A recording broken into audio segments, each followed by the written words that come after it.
Awesome. Well, we want to have plenty of time for dialogue and people's contributions and questions. So I am going to get us started. I want to just say how incredibly grateful I am to be gathered in community tonight for our first Speaking Up About Suicide event.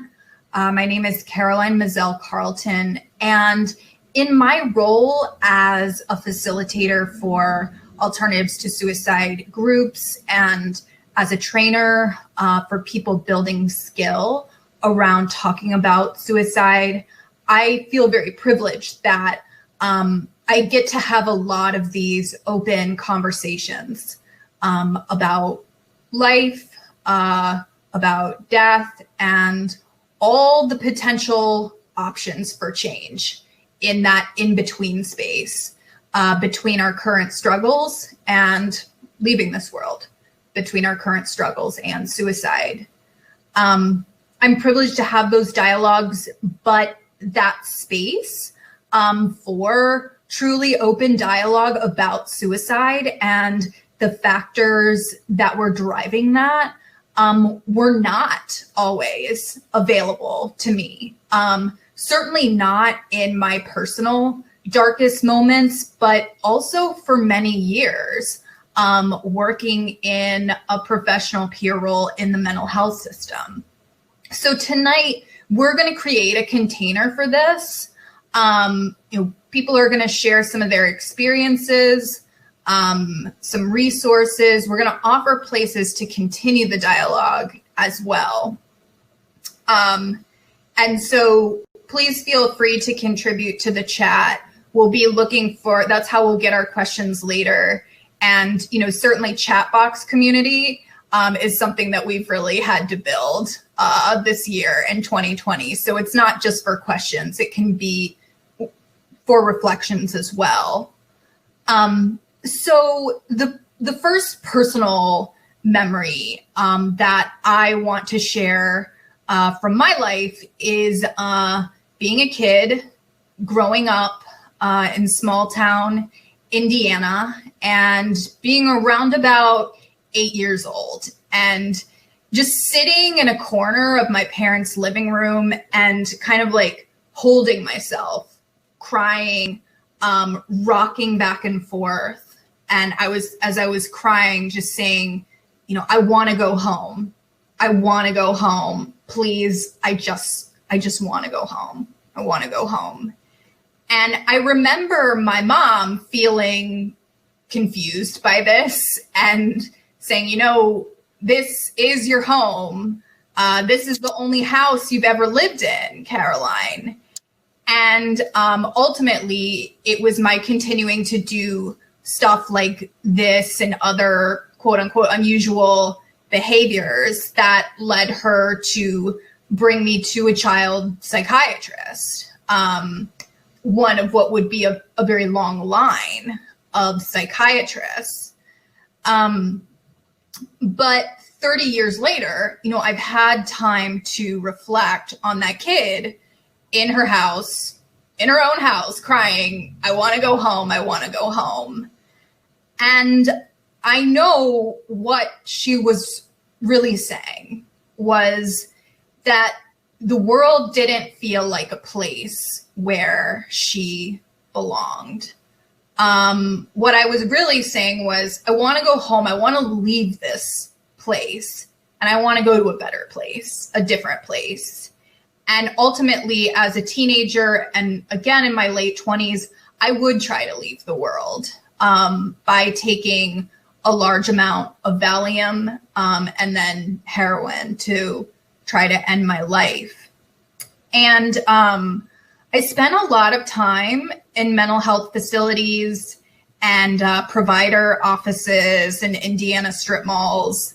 And, I would hear a lot of things to the effect of, you really do belong in this world. You just feel like you don't belong in this world because your brain is broken. You have a disease and basically you take these pills every day for the rest of your life and they will rebalance your broken brain. And that was this common narrative I heard, but it always felt way too simple. And I personally didn't feel the general terror and unease and isolation shift much with each new prescription. And since I turned 18 at the turn of the millennium, I have just watched suicide rates grow and grow despite increased access to chemical interventions. So what kind of began to dawn on me was a theme that I think you'll hear echoed tonight, which is suicide is a social justice issue. I think that ultimately the reason why so many of us feel this pain of not belonging in the world is the simple fact that if you're not wealthy, if you're not a property owning, white, gender conforming man, then our society, it simply wasn't set up for you. It wasn't set up for you. It wasn't created with your needs, with your sense of safety and belonging in mind. So that 8-year-old kid crying in her Indiana house saying, I want to go home. You know, I had already experienced sexual abuse. I had already seen other kids being abused. I was terrified from watching the news footage, the night vision of the bombs exploding over Baghdad in America's first of many Gulf wars. And all of this was being compounded by a culture where it was discouraged to talk about big feelings or anything unpleasant, where it was discouraged to challenge authority, even when folks in authority roles were hurting you, as they had done to me. And this culture where, you know, you were allowed to talk about the weather or sales at Walmart, but the pain, that was supposed to be held inside, or, you know, that's your personal issue. You talk about it, you know, with your provider in the strip mall in that small room. It doesn't have anything to do with the rest of the world. But as I got older and older, I started to see more how life for me, it just felt like this unwinnable game. Like it just felt like with each passing year, you know, as a woman, like there was some new part of my body I was supposed to be ashamed of with each passing year, like my legs, my hair, you know, sweating. It felt like the parameters of like how my body was supposed to look as a female identified person, like the parameters were like so crushingly narrow, if not biologically impossible. Like, you know, skin was supposed to be like, you know, poreless and hairless, you know, and according to like TV, like menstrual blood was supposed to look like Windex. And like, that was just the tip of the iceberg, right? You know, the clothes I was supposed to wear, the actions I was supposed to take at what time of day, to avoid being sexually assaulted or harassed, because that was on me, right? If that happened, it was my fault. You know, doing that mathematical equation in my mind, like it was just mind-boggling. It was like I could never get it right. And over time, like the despair in me just kept building. And I thought, you know, if this game is truly like impossible to win, then maybe like I should just give up. maybe I should take this entire bottle of Seroquel that I've been prescribed, for my quote unquote illness, and just stop playing this game. And so, to kind of speak more broadly for my generation, I think a lot of us are tired. A lot of us were told that if we worked hard and paid a bunch of money to get college degrees, that we would have opportunities. But I talk to people every week that are being crushed by debt, struggling to find work. My household income is less than my parents' was in the 1970s. But I think over and over, I see people like internalize that and see it as some inner failing. I hear people say over and over, I feel like I'm worthless. I feel like my life has no meaning.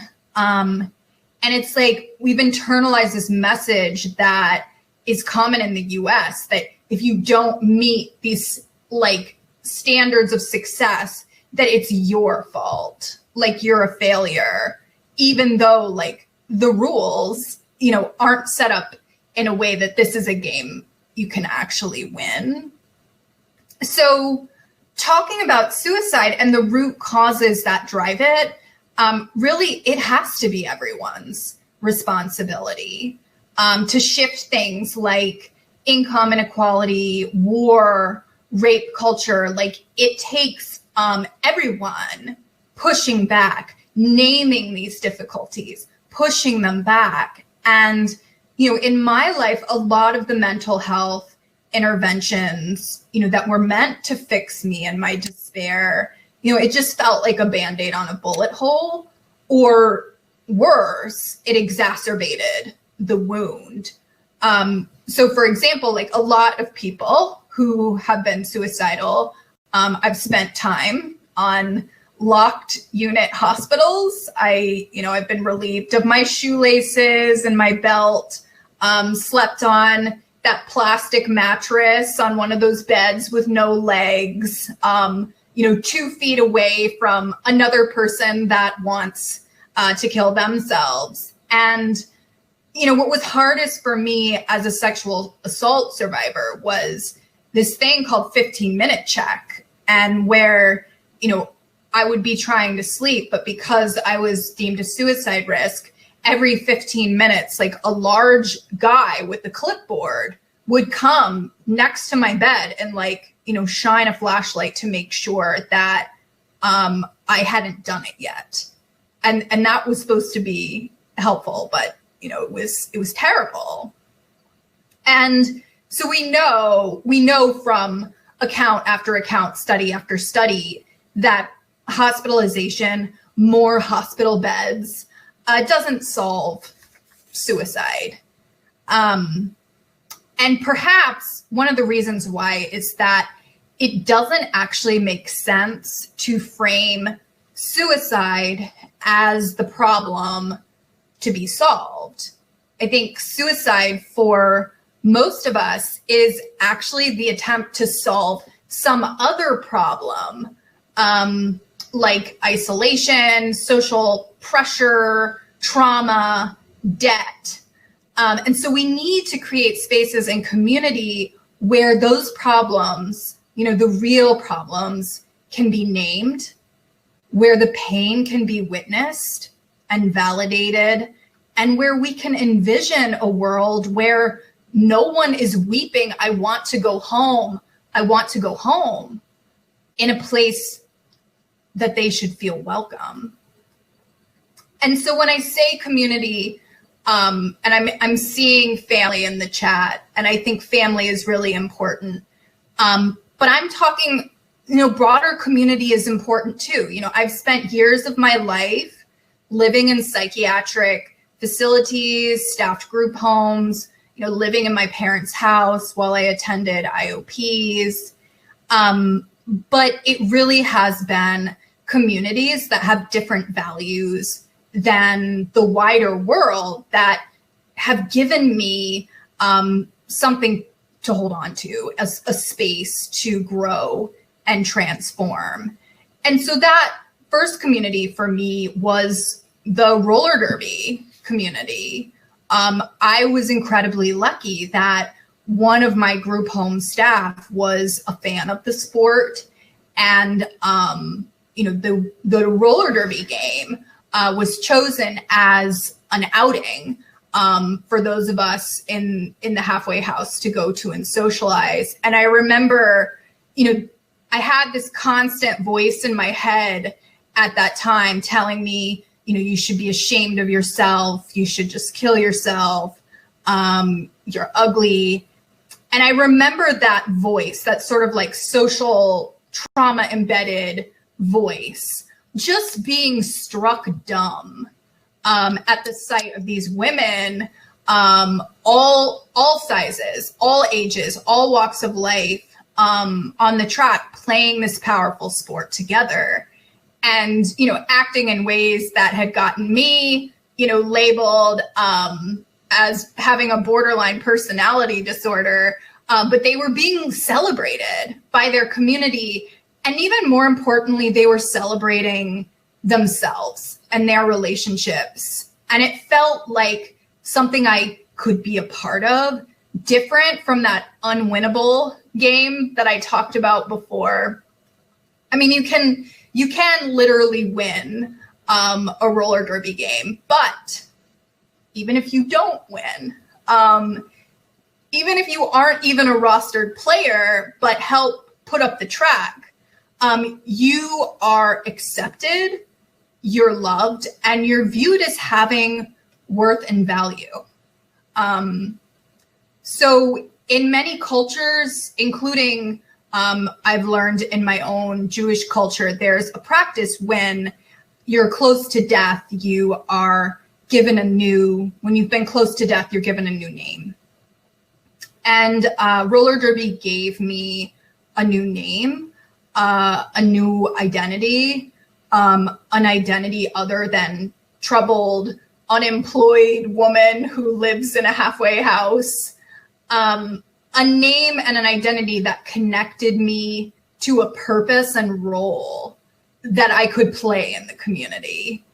The team I played on had skaters named Calamity Jane, Sugar Magnolia, Riot Curls, and my roller derby name was given to me by a skater named Scariot Tubman, whose number was 40 plus 1 for 40 acres and 1 mule, which were reparations that had been promised to her enslaved ancestors, for their labor and their suffering, but they had never received these reparations. And Scariot helped me reclaim some of my own assimilated cultural identity with the name Mazel-Tov Cocktail, number 18, faster than a spinning dreidel, and really helped place me on a path where I'm now deepening my relationship to my culture and spiritual practices as a part of my work to heal the world. And what I'll say is the word recovery exists in roller derby community, and what it refers to is how quickly you're able to get back up, to take an assist, and rejoin the pack of skaters, like after you've been knocked on your ass. And, roller derby taught me these survival skills that I think communities can, that it's okay to be imperfect. It's okay to make mistakes. That everyone needs an assist sometimes, that, communication and relationships are more important than, how much money you make or like what you look like. And so eventually I was able to move out of that group home, and I found a job working in the mental health system. And I was so excited because I was like, I'm finally going to be able to talk to other people like me who are considering suicide. I'm finally going to get to validate their experiences, to talk about the reasons why they want to leave this world. to say, it makes sense that you feel this way, that the world is a really difficult place, and to explore together and, collaborate together in finding those places, moments, and communities where they could feel belonging. But I quickly found out that systems administrators didn't really want us talking about suicide. Like, if anyone brought it up, you were supposed to use this really specific protocol and contact a higher up clinician who would then come and do this formal assessment. And then people would often be asked to sign this really legalistic document called a safety contract, or go to a highly restricted setting like one of the ones I described. And, it felt just really lacking in warmth and curiosity, and honestly in dignity. My view is that people, that who are suicidal are in this really transformative place of knowing that their current situation isn't working, and, really desiring to transform it and take a different action. And I feel like when someone is in that place, we should treat them with the utmost respect. So when I turned 30, I left my roles in a more clinical system, and I came up to Western Mass, where we've been for the past dozen years, really working to develop more community and curiosity-based approaches to suicide, developing peer respite, alternatives to suicide groups, trainings, and networks based on having trauma-informed, oppressive system-informed supports. So I'm really excited to have some of my co-conspirators in this, with me tonight, and to hear, some of their personal experience and how that informs their work. So I am going to hit it over to, Wild Ivy Black Community Coordinator and Afia Peer Respite, advocate, Tokyo Baldwin.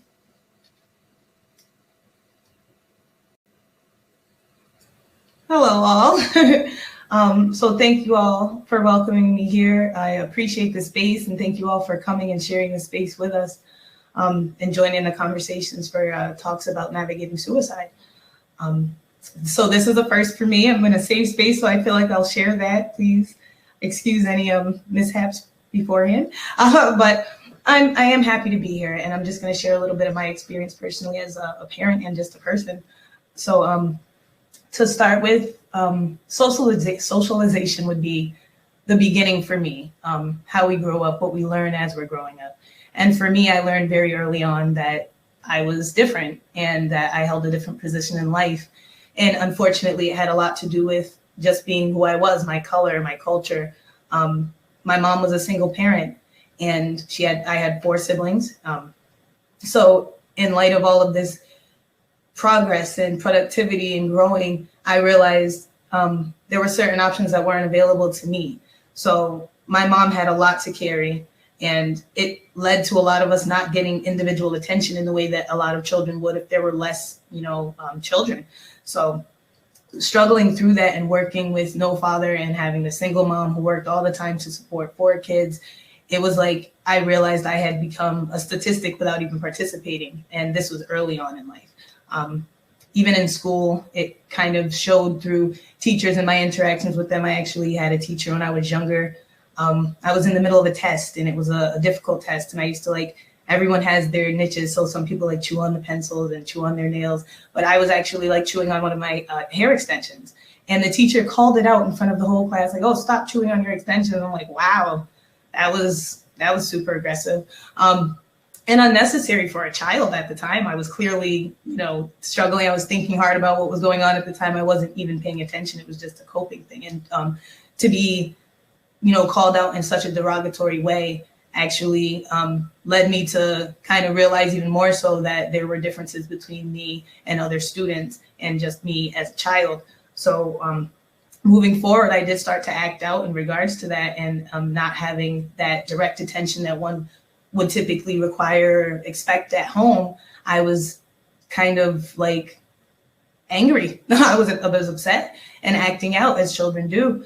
And so it led to like family therapy and the suggestion of family therapy. And so being a kid and not knowing that there were other options, I said yes. And, you know, you follow the lead when you're a kid, you do as you're told. And that pressure building doesn't actually erupt inside of you until, so I'm just stewing at this point, and we go to family therapy, and it seemed like they shifted focus from myself to my mom.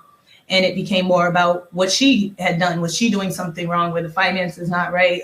Like, was there problems in the home? And there were not. On her behalf, she tried her best. And I was, that upset me. It upset me that, for one, it wasn't about me anymore. The reason why we were there had been missed entirely. And it seemed like they were targeting my mother just for being who she was as well. So that led to a huge distrust in therapy and doctors just to begin with. And this is as an adolescent.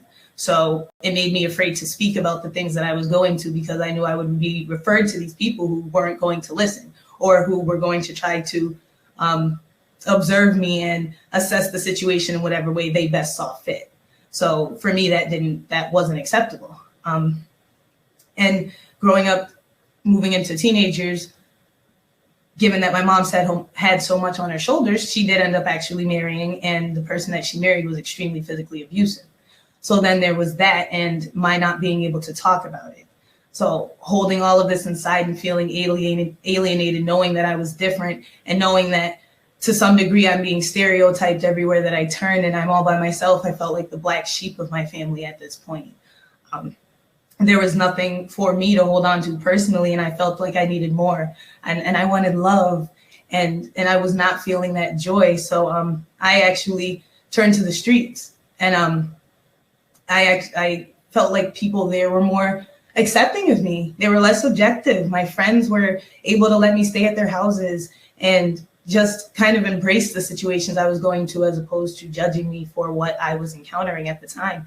And that made me, that kind of deterred me from all adult input at that time. And it deterred me from all medical health institutions also, given that once I started trying substances, varying substances to cope with my situation and the physical abuse, I was then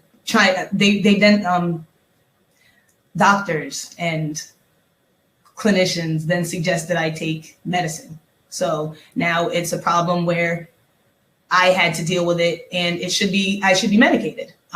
It wasn't something that was easy for me. And obviously I, again, wasn't old enough to understand that there were options, and nobody told me that there was anything else I could do. They just said, here, take this medicine now, because it seemed like you're being too loud. You're being too different. You're making too much noise. You're expressing yourself. And it didn't seem like that was acceptable. So I was muted, and I was given multiple medications. And they knew after the first time I was given a prescription, they knew after that time that my body responds horribly to this physically, and mentally. I just respond horribly to medication, and they continued to try to give me other substances. So now I had to deal with the physical effects of those things that were being prescribed to me, and being foggy and being groggy and not being present in my own life as a teenager. So I did stop taking all of those things without asking anyone. There was no weaning process, which then led me to drink heavily.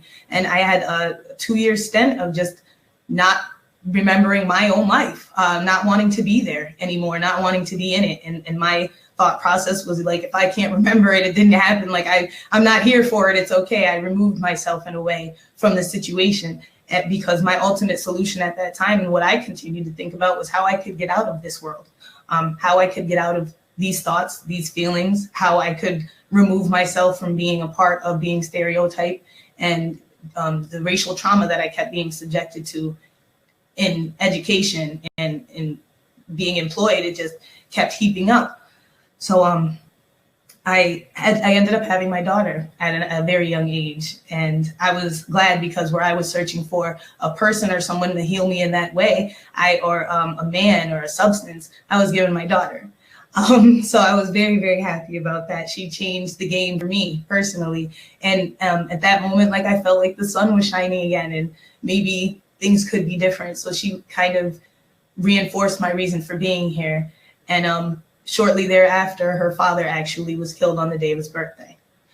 So that was a huge emotional setback for me, where I thought that progress had been made and I knew and now had this new purpose.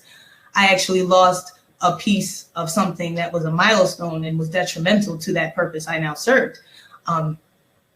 So it became a real struggle for me to want to partake in everyday activities, to want to be a part of this world, even with my daughter.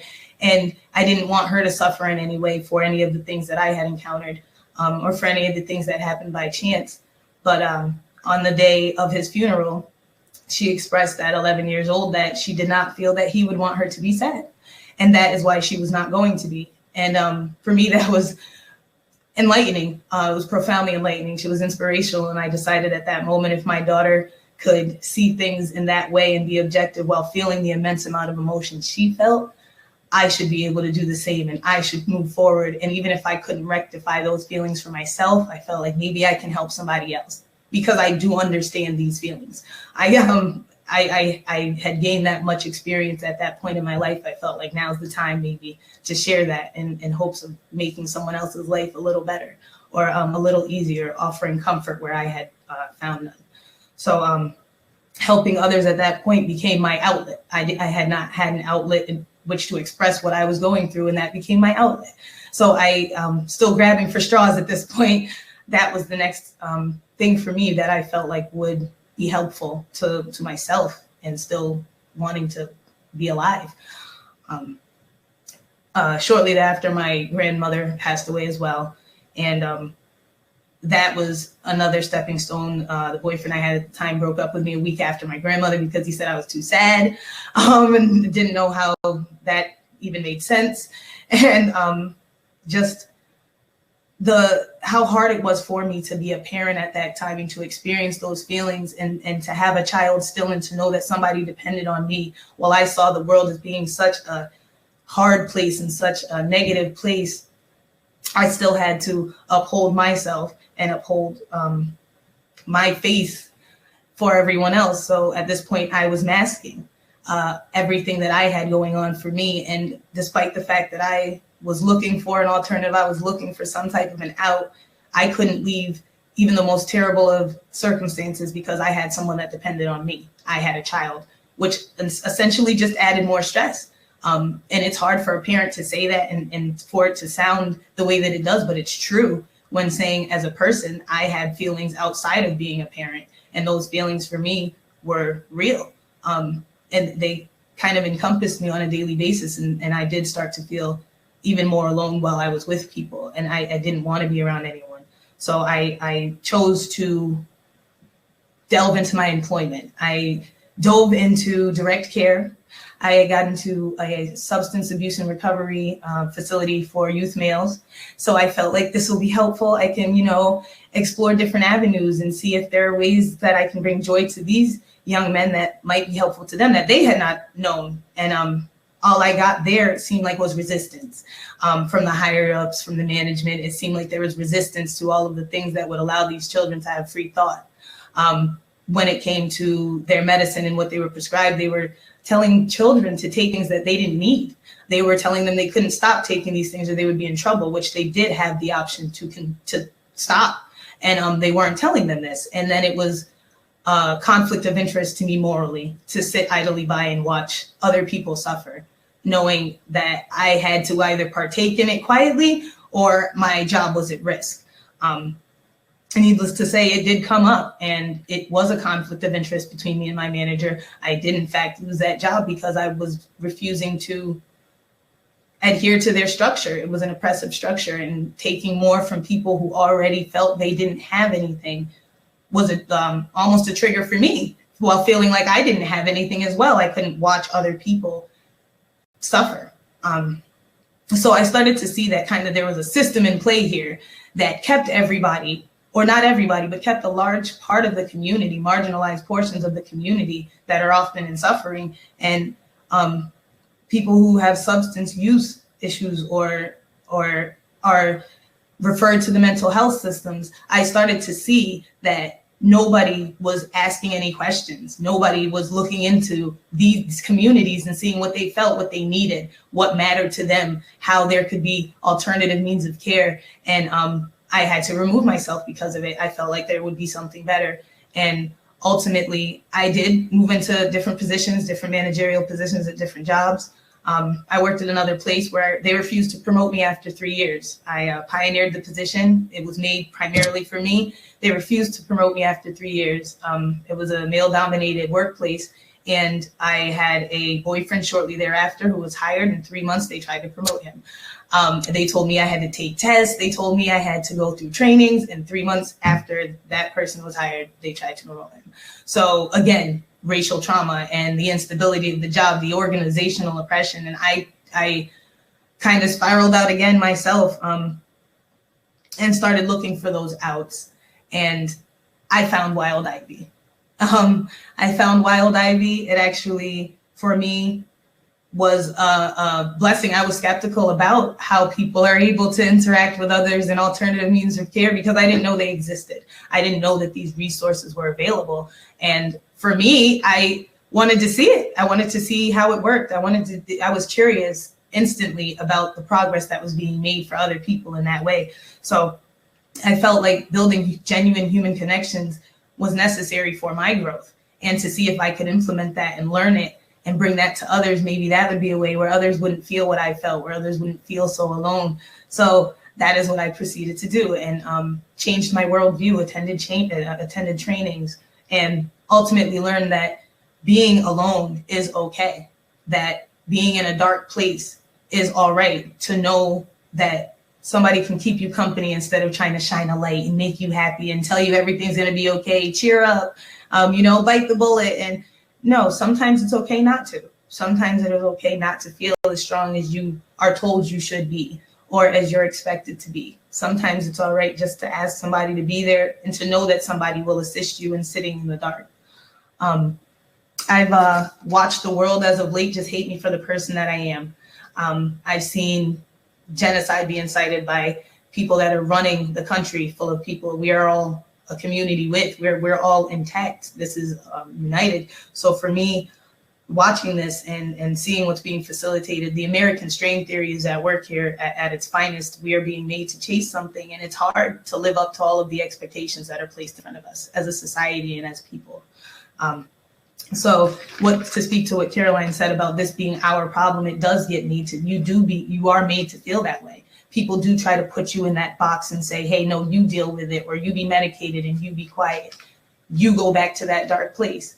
And we are here just to tell everyone that you're not alone when you get there, that there is somebody here with you. And this is a need for all communities. This is something we should all partake in. It's something that everyone should at least have the knowledge of and be able to remedy when we are in our spots alone. There is somebody there. There is someone willing to listen. So I'm just working at a FIA now, and that's the first Western New England respite that we have. Is given me a wealth of information, and I've gotten to explore this community, and I'm happy to say that I'm a part of it. And with that, I'm going to pass this on to Sean Donovan, who I have spoken to on a lot of different occasions, and he has actually facilitated trainings that I've attended. So I'm happy to be in this space and share it with him. Thank you. Oh, thank you so much, Tokyo. And thank you, Caroline, for sharing some of your stories too. Yeah, I've been part of the Western Mass RLC for over 8 years now. It's kind of hard to count the time accurately. I've done a lot of different things here, made a lot of mistakes and learned a lot. I've also worked in hospital settings. I've worked in centers. I've been part of groups. I'm really grateful to be part of the alternatives to suicide groups that I've been a part of for more than 8 years now, and our LGBTQ supports. And I just want to be really clear that although I've come pretty far since I started in this organization and in this community, however many years ago, I still think about suicide. It's still part of my life. The cycles like are not as tight as they used to be, but it's still a part of my life, and I just want that to be like, I just want to say that. Like, it's not, I don't think any of us, I don't want to speak for other people, but on this panel, but I don't think any of us are saying like, we're recovered, we're better. And I just really want to be clear about that. There's a couple of things that I just want to be upfront about before I go into my story. Like, I feel like I have a lot more of a connection to my purpose in life than I did as a younger person, to like communities that remind me that I have inherent worth. And I'm going to talk about those. One of them is the RLC, but there are others too.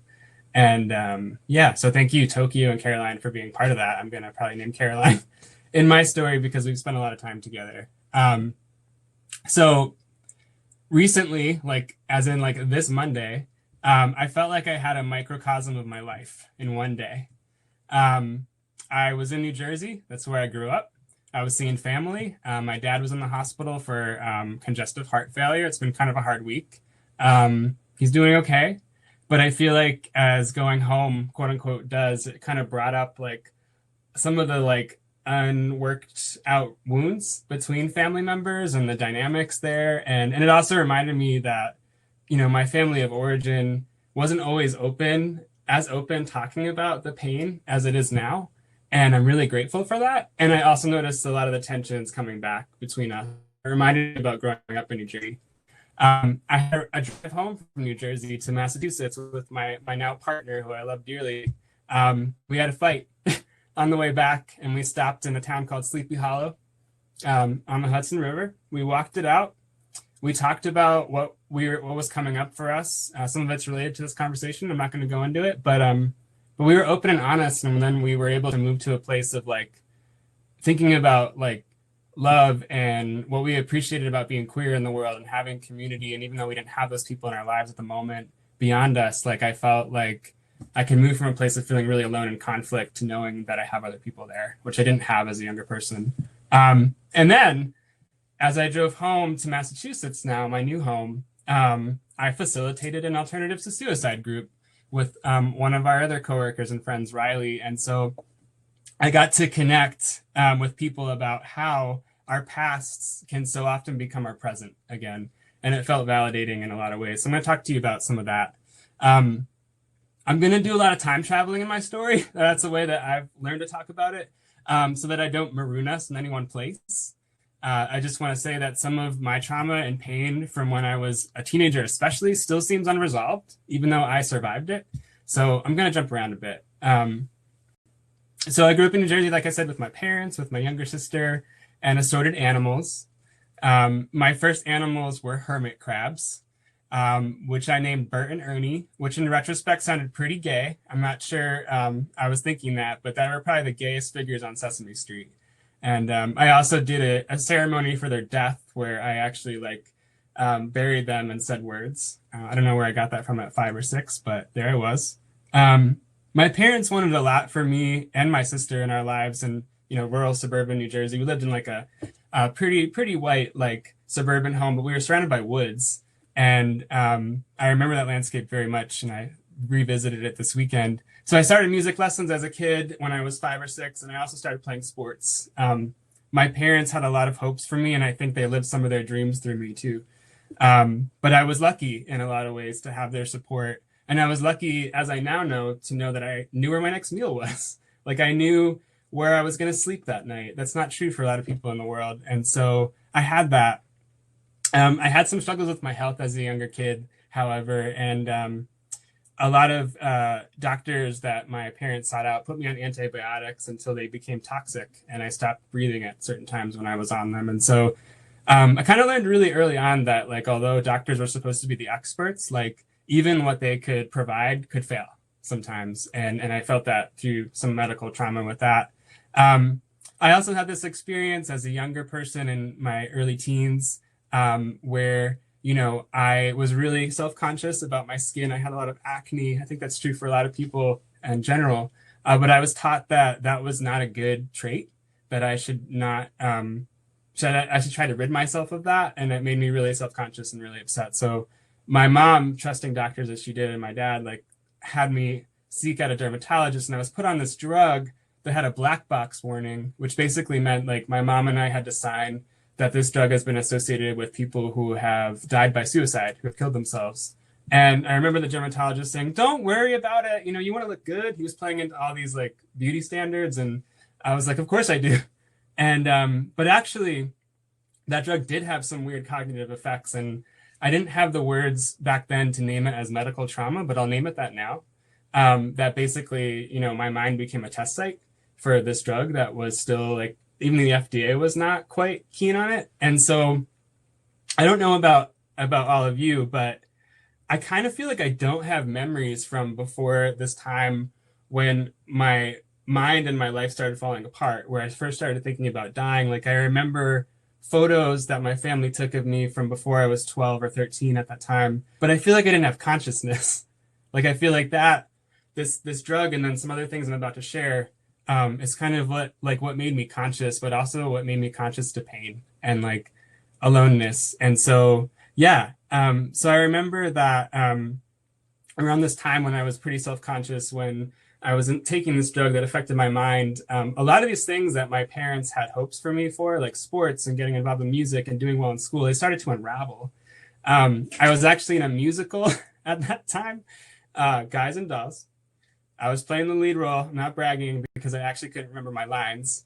But I kind of remember that as like this, it was really, I was really devastated about not having like the capacities I once did like a year ago. But that's like a really misogynist straight role if I look back to it, Sky Masterson. And it's kind of fitting that I couldn't remember the lines because like in my inner life, I was pretty gay. And I lived out like some ideas of like who that person could be at night. But a lot of the messages I was getting in middle school, probably true for a lot of you too, was like, in health class, I didn't exist. In history class, I didn't exist. In the locker room, I knew that the people that got beat up and bullied were called gay and faggot. And sometimes that was me. And I was like, wow, even if I could conceive of what to call myself, this doesn't really seem like the place that would welcome me.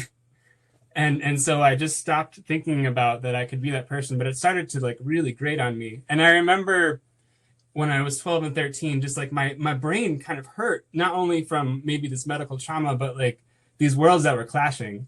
And so I remember telling my parents, like, I just don't think I can do this anymore. I didn't have the words feeling suicidal yet, but they took me to a psychiatrist because they believed in doctors. And that was someone who was supposed to help when someone was thinking about something irrational, quote unquote, like wanting to kill themselves. And I remember this experience with a doctor, and I took some risks to share with him what I was feeling, both about my identity and about wanting to die. And he actually didn't acknowledge anything about my identity process. It was more like, okay, I think I know what you're doing here. You're feeling suicidal. And then he asked me those risk assessment questions, which I didn't quite realize. But he's like, okay, you have major depression and I have a drug for that. And so what could have been, in my mind, like a way to open up this experience of my identity just kind of became like shut down. And I think about that a lot because there could have been a lot of other conversations then. Like I could have been acknowledged that I've been through some trauma medically, but also that like maybe it wasn't my brain that was the problem. It was the world that really wasn't giving me an inviting space to come out as who I was. And that didn't happen then. So I was put on a psych drug, and one psych drug led to more, and one diagnosis led to many others. And before I know it, I'm on a bunch of psych drugs as a teenager, and having some struggles in school, dropping out for 6 months at a time from high school, and when that was usually a place I excelled. So I want to name a couple quick things before I move on from this era, but I remember that I had these moments of clarity when I volunteered at a homeless shelter where people were talking openly about their pain, and I got to share some of mine too. It felt like this light point where like maybe there's more to this. And I sometimes went to punk shows that were at firehouses for some reason in New Jersey, but I got to sweat and push people around and feel like energized, and that was something. But I also skipped school a lot to go to the library, thinking that I might find some wisdom there that the teachers weren't teaching me. And I also looked for anonymous sex online, if I'm going to be really honest. And like having this chat feature here is kind of reminding me about like AOL Instant Messenger. I'm just going to date myself, maybe. I don't know. But I had a lot of, like, I would say maybe risky, very unfulfilling encounters as a 17-year-old, 16-year-old with older men. That's how a lot of queer people figure out who they are, in my experience. But they all led me to a place of feeling like I didn't have community and purpose, and I still wanted to die. So I want to do some time traveling for a moment. So a couple of decades later, I'm 33. I'm involved with this place called the Sexual Minorities Archives. It's a queer histories archives, and there's a lot of reasons why I'm involved with it. But I want to tell you something about this experience, which I want to say to my younger self, and I want to say to my present self, and to any of you that find it useful. I got to interview the director of the SMA, Ben Power, on a podcast that I've been working with, and he talked about why, you know, being a steward of people's stories of queer history is so important to him, and I want to share that with you. So he said, I couldn't find it in mainstream libraries. History, our own histories, were not there. Weren't being taught, information was not available, and if you put it together, that's what keeps people oppressed, is being disconnected from our own information about the value of our lives, about what we've accomplished throughout history, just the fact that we were always on this planet, and we may be homosexual, and we may be transgender, but we've always been here. And I was looking back at that interview today because I feel like I needed that, because things have been hard. But I also think my younger self needed to hear that. So I share that with you tonight too. When I think about what has worked in moments where I've been seriously thinking about suicide and sharing it with other people, it's been in the way that people hold space for me and how I've held space for them. That I'm part of a community or a history, or even just belong in that very conversation. When I share my big, messy, fumbling awkwardness and desires to die, and someone says, that sounds fucking hard, and I'm so glad you're here.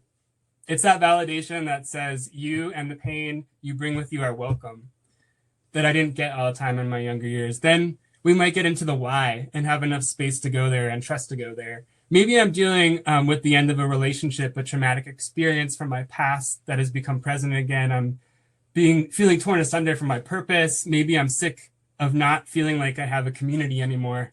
There's so many places we can go in these conversations. So I remember being 20 and now living in Massachusetts. I had the privilege to go to college after almost dropping out of high school.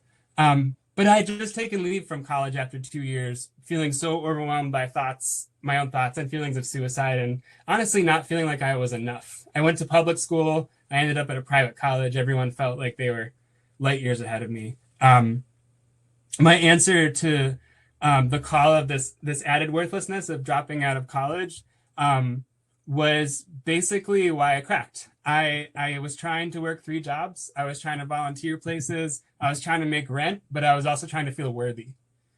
It ended one January night with a suicide attempt that, basically could have been more fatal, but I passed out from the alcohol I was drinking. I'll just say that much. When I woke up in a lot of pain the next morning, I felt like I was in a crisis, but in the sense that I deeply needed to make a decision if I wanted to continue living.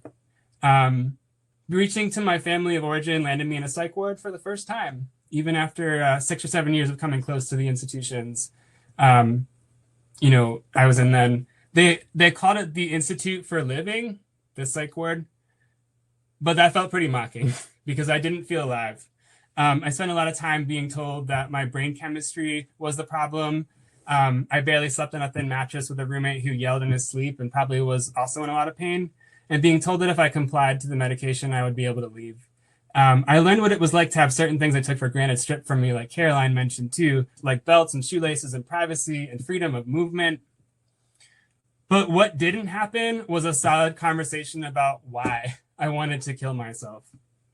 It wasn't until years later that I could have more space to talk about not just being gay, but the gender roles I had to work through to survive, and how feelings of worthlessness drove my actions that many saw as quote unquote manic or self-destructive, but there were so many more stories to those things. We're gonna travel again. I remember my first time I was part of an Alternatives to Suicide group in Northampton some years later. It was my birthday. I think it was my 25th birthday.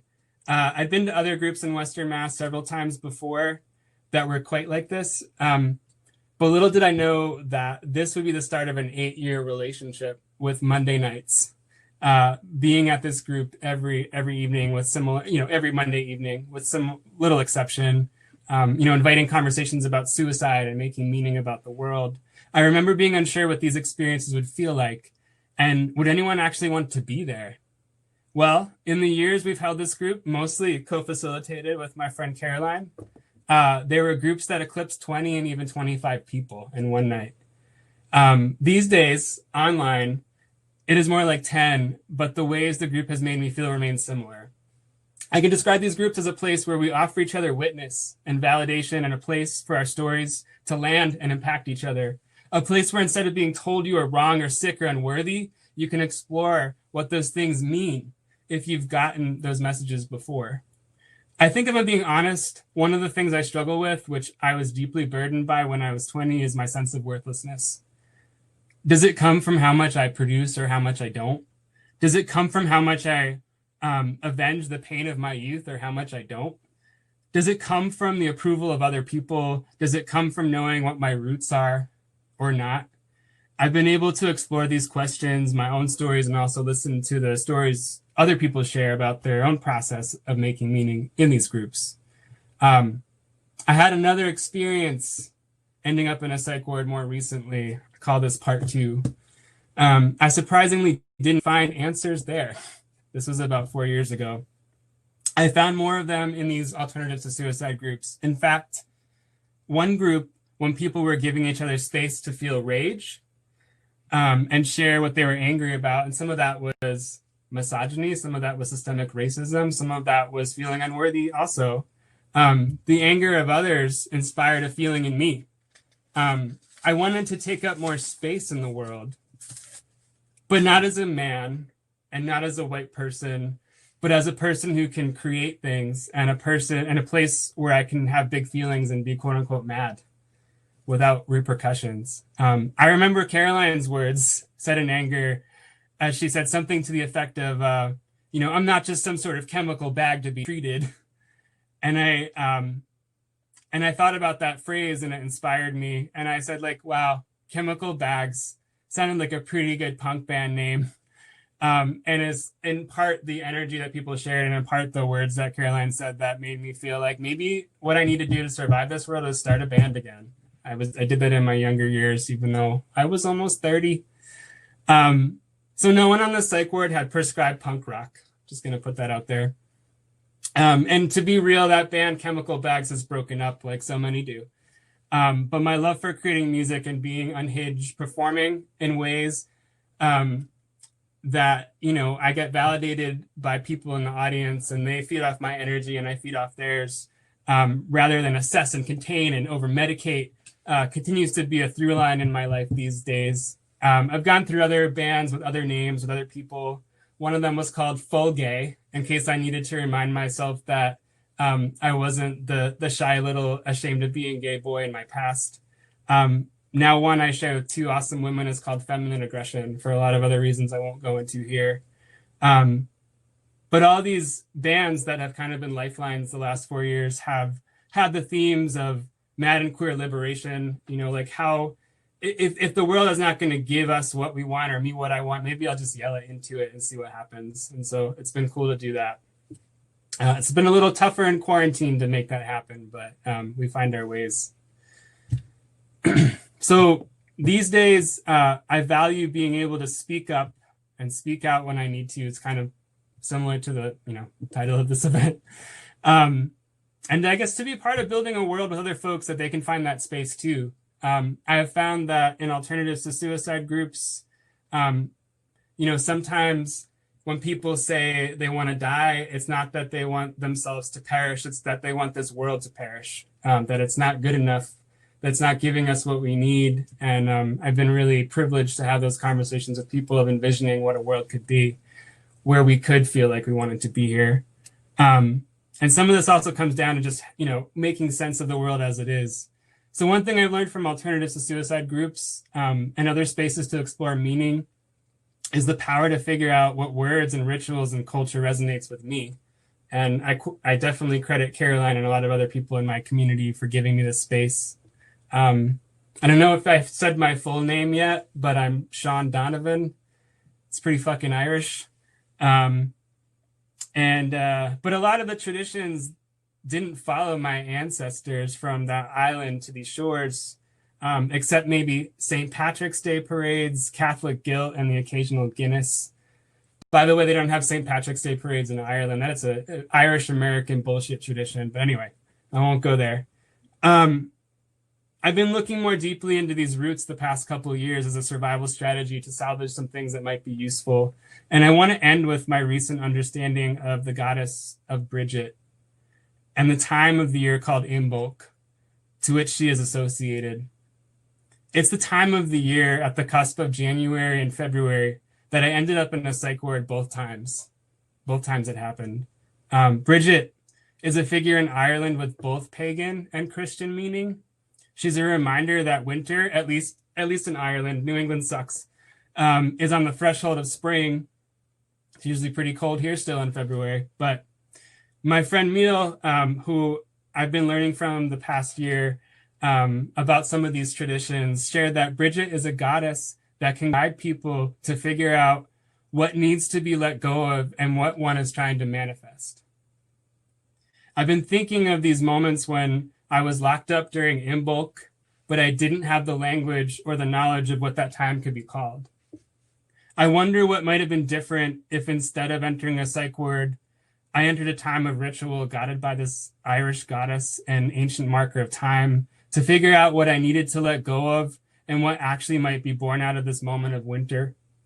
I'm grateful that in some ways I've gotten this space and been part of providing this space in alternatives to suicide groups, whether we call it sacred or Bridget or not, where we can ask each other with consent and willingness what we might need to let go of in these moments and what we are trying to manifest.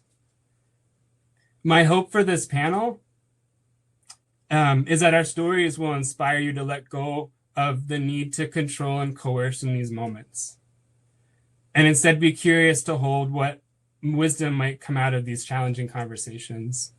So with that, I want to open it up in just a moment, but also say thank you so much to Caroline and Tokyo for sharing your stories. This is the most grounded I've felt all day, weirdly. I feel, I just want to say that. I want to, like, my nervous system has been in a fucked up place most of this week, but being able to share this with you all, it meant something. And so I know that there's been some quotes in the chat, or some chat comments, and maybe we can use that to respond to some questions if people have any for myself or Tokyo or Caroline. So thank you. Thanks so much, Sean. And thank you so much, Tokyo. And I really appreciate everyone, bearing witness in the chat and like holding space for each other's stories. I think so often there is this deep silence around, suicide, but also, the issues that drive us to want to leave the world. I've even heard, this mythology that, if you talk about suicide, it'll just make people do it. But I heard this beautiful quote recently where I think it was the great Brene Brown that said, like, when we name things that are difficult and challenging, when we speak that out loud, it doesn't give them power. It gives us power. And it builds stronger communities as well. So someone is asking, can anyone share about what you may do now presently when you feel suicidal? And it's talking about the shame about when that comes up for them. And, like Sean said, I'm someone that also still has thoughts of suicide. To me, the understanding that this really is so related to conditions and messaging and trauma has been a way to kind of, free myself of some of the shame. For me, a suicidal thought is often just an attempt to move away from pain. But I'll share like a story of like when, one time I was hearing like this voice in my head, just insistent, like over and over saying, you should kill yourself. You need to die. You need to kill yourself. You should die. And I remember that I was really hard. And like, I, was sitting in movie theater, like I would buy a ticket to a movie theater. This was in pre-COVID times, and sitting there like all day because it was like constantly hearing this. And what I did actually in my frustration was I turned to this voice like telling me to kill myself. And I said, like, essentially, you're right. You're right. I should kill myself, and I will. But first I have to read every word of the Lord of the Rings trilogy. And like, it was like that urge, that voice kind of like felt heard and kind of backed off. Now for me, like deep down, I knew like there was probably no way in hell, like no offense to anybody here, that I was going to read thousands of pages about orcs and elves. But it gave me some like space to just say like, this is a thing. I am going to die. Like we all will die. But like, I'm going to focus on like doing this X thing first. And now, I have like all these books called like 1,000 Things to Eat Before You Die. And it sort of helps me because it's like, I don't have to shame the thought. I can notice it's there. I can share with others, in alternatives to suicide groups or spaces. But I can create like a little bit of distance from that pain too. So I wanted to share that anecdote. I'm wondering if Tokyo or Sean, if you had like, an experience you wanted to share or wanted to reflect on, like, when the urge to die is very present, like what some of the ways you use to navigate that. I would actually. As of late, even just recently, maybe a month or two ago, I was having a real struggle personally with the state of the world. And where I lived, I moved to an area that's very rural and very remote. So there was a lot of hostility around the political campaign and the president and Black Lives Matters.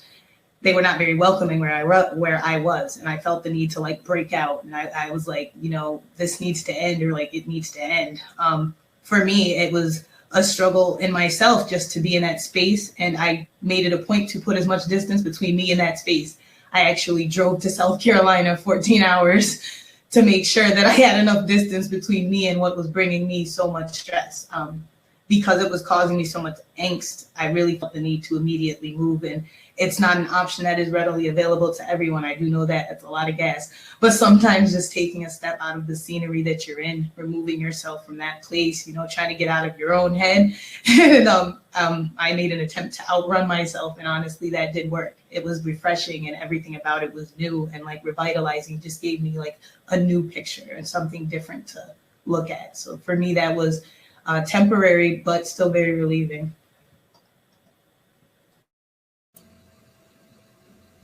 Thank you, Tokyo. Yeah, I wanted to say, I'll try to be brief with this, but Yeah, one reason, thank you so much, Tokyo and Caroline, for sharing. And one reason I share in my story that the psychiatrist that I met as a teenager gave me the words for feeling suicidal, like it wasn't part of my vocabulary before that, and I didn't really have time to flesh this out, is that it became part of one of the only feelings I felt like I could name and be heard.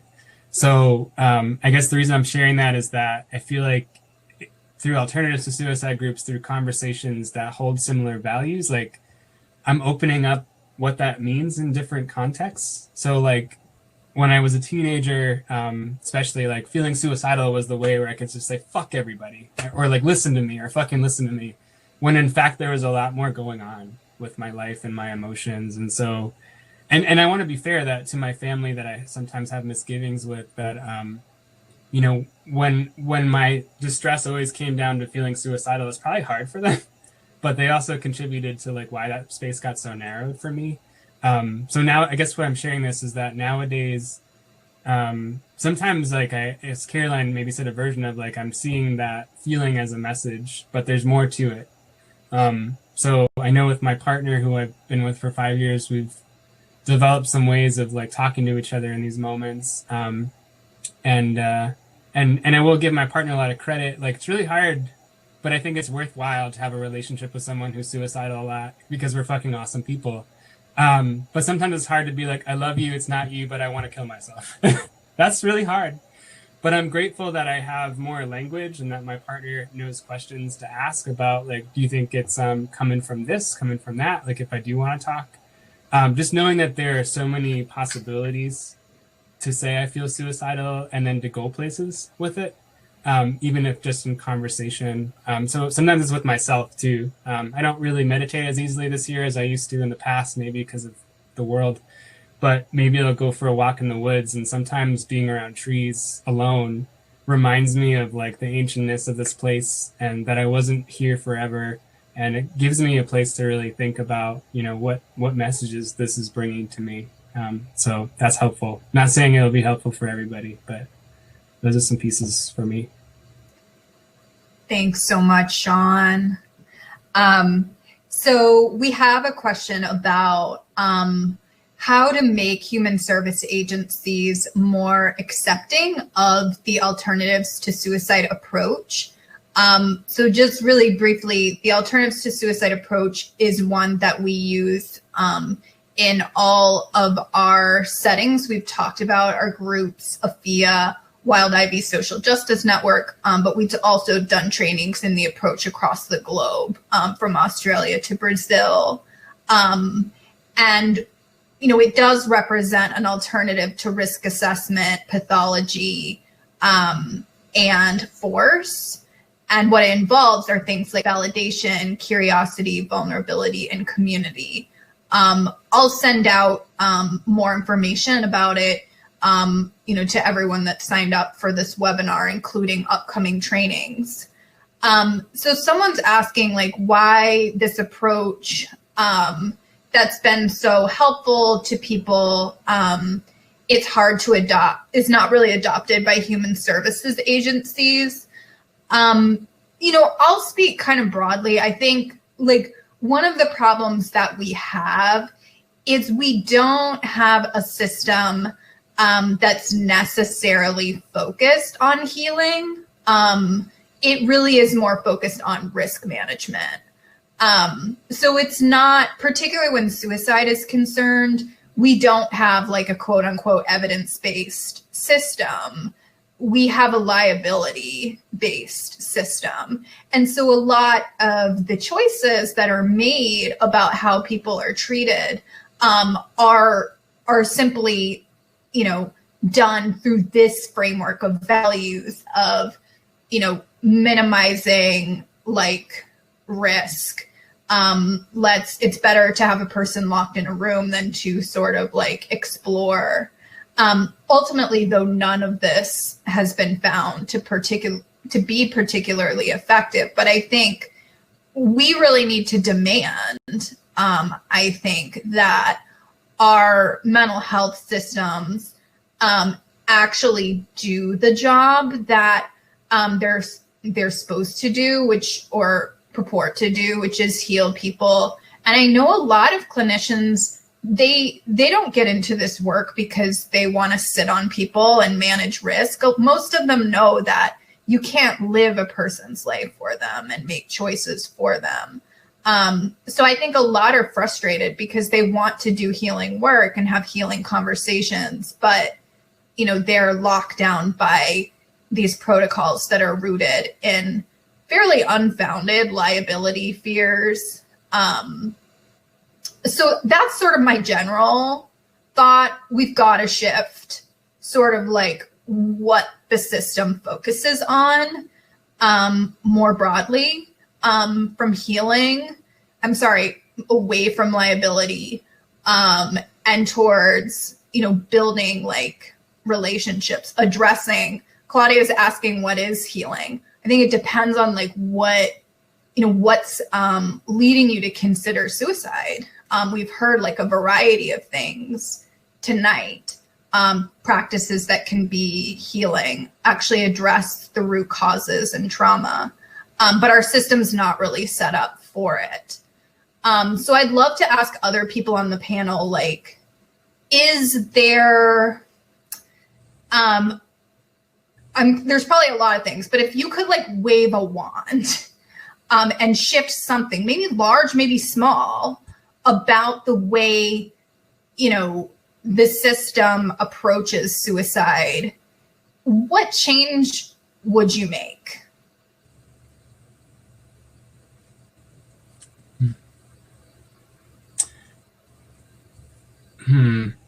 I have a lot of thoughts, but I'm going to try to like condense it. I also want to combine it with maybe another question that someone asked about processing trauma too. And I guess like, I wish the system cared about people moving through these things rather than profiting off people getting stuck in those places. Like, I feel like I hear a lot about insurance and that not being meeting up with someone's healing needs, whether that's like insurance doesn't cover certain things or that there's sort of like a public program of like support that kind of benefits from someone's lack of moving through financially. So like, yeah, I really wish that people that worked in the system had better systems to support them to take risks, I guess, to like actually let people heal. Because for me, it was through like anonymous sex and otherwise, and like sharing about my inner feelings. Like, it was taking risks that allowed me to figure out who I was and keep figuring out who I am. One last thing I'll say is that I feel like when I first started being part of alternatives to suicide groups, I feel like we brought a lot of things from the system into those spaces. And one of those things was like, you can't talk about that because it's going to trigger me. And I feel like I just want to name that as really something to move through and beyond, because I feel like when I've been in the hospital, when I went to like support groups in the unit, we were told like, you can't talk about this, or this, but those are usually all the things that we needed to talk about. Those are things that were trauma. I remember being in a LGBTQ unit in particular, and my experience of trauma is minor compared to a lot of trans folk and queer folk and other people in the world. And we were not allowed to talk about trauma in those groups, and what a waste. And so I wish like people that aren't as embedded in the system, even peer-to-peer supporters, wouldn't reproduce the useless barriers we put in the conversations we have. And so like what I rather would hope for in conversations about suicide, whether they're in groups or one-to-one, is that like we create relationships that can hold like naming really intense things like rape and systemic oppression and incest, and having really complicated relationships as a minor, as a queer person, which I had to share about, and rather than saying we can't say that because we're going to trigger each other. I really feel like that language, for me, I'm not going to speak for other people, it like limits the people that need to be having those conversations, because I can't tweet at Trump like, stop tweeting President Trump, you're triggering me, and he's not gonna give a fuck. So that's a really extreme case like example, but I just feel like there are some things even in our peer-to-peer spaces that I wish didn't borrow the worst from the mental health system, and that's one of them. So. Thanks, Sean. Any thoughts for you Tokyo, I'm sure, again, there's a lot, but if you could wave your wand right now and make sort of a systemic change with how suicidal people are treated, is there anything that comes up for you? Several, actually. I would change the assessment process entirely. I'm not sure what that even means, honestly, and how do you generalize people or behaviors? I can't really understand that, so I would nix that entirely. I don't feel that that's even applicable.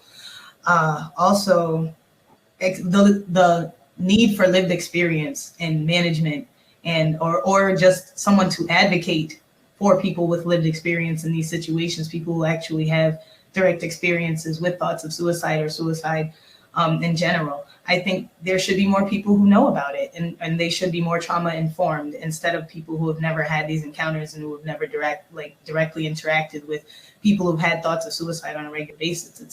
It just leaves a lot of room for error.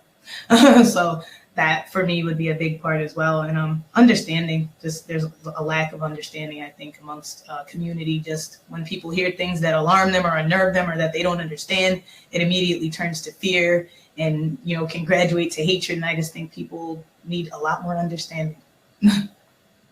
Thanks so much, Tokyo. So we just have a few minutes left. There's a couple questions about processing trauma. Also, a book recommendation question for books about the mental health system. I'll say I have a response that's kind of like connected to both of those. A book that really helped me was The Body Keeps the Score by Bessel van de Kolk. It was, you know, of course, as someone said, there are good people working in the system. I hope what you get from this is we want them to be able to do the good work that they can do, building relationships. You know, Bessel van de Kolk's book on trauma was phenomenal in like, you know, explaining some of the options, the wide options available to trauma survivors. And as a result, like I started doing neurofeedback. You know, there's a trauma in there. There's a chapter in there on like trauma-informed yoga. And neurofeedback has been this really life-changing thing for me in helping to deal with the intensity of traumatic experiences and wanting to die. But what's infuriating for me is that insurance won't pay for it. And so again, I kind of come up against the fact that our mental health system isn't evidence-based. It's liability focused, is risk management based, because there's plenty of evidence for many, many different trauma healing modalities out there. You know, making music together is evidence-based. Doing theater, yoga, internal family system. There's tons of evidence, but we're not afforded and given those options, or only the wealthy can access them.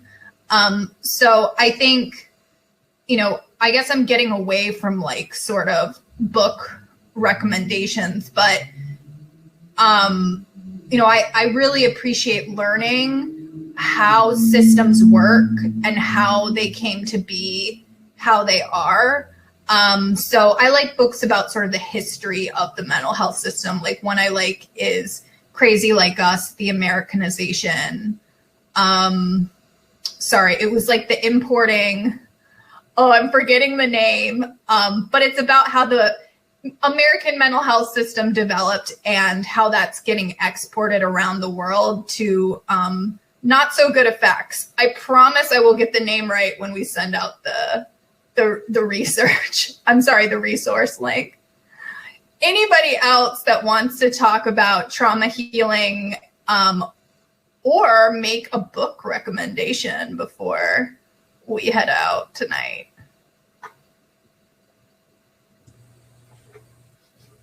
Well, I have a lot of books I could share, but I see that someone was asking particularly for law students. So I do want to share that there's a lawyer, Susan Stephan, who wrote a book, which I might get the title out of order, but I think it's called Rational Suicide or Rational Laws. And it really goes into depth about how the policies, kind of like Tokyo mentioned, especially about risk assessment and liability from beyond that, they don't really give people spaces to really like have the conversations they need to, and they really put a lot of ridiculous amounts of responsibility on clinical workers to do something they can't possibly do, like decide with some tool that doesn't even work quite well, like risk assessment, like who's going to act on suicidal thoughts and who won't. When in fact we're ignoring a lot of the conversations that the three of us, named in this webinar. So that's one that might be good for law school, but there's a lot of good stuff out there. I'll name one other that's written by a woman who's a lesbian and a feminist theorist and stuff like that. And I'm like blanking on her name, but it's called The Looney Bin Trip.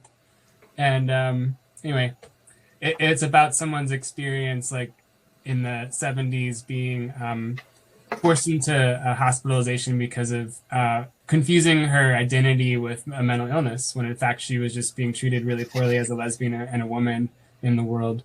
And that's pretty wild and good. Anyway. Awesome. We have just 2 minutes left. Tokyo, do you want to speak out loud your book recommendation? I actually had to look it up and it was lengthy, so I just put it in there so everyone could see. Awesome.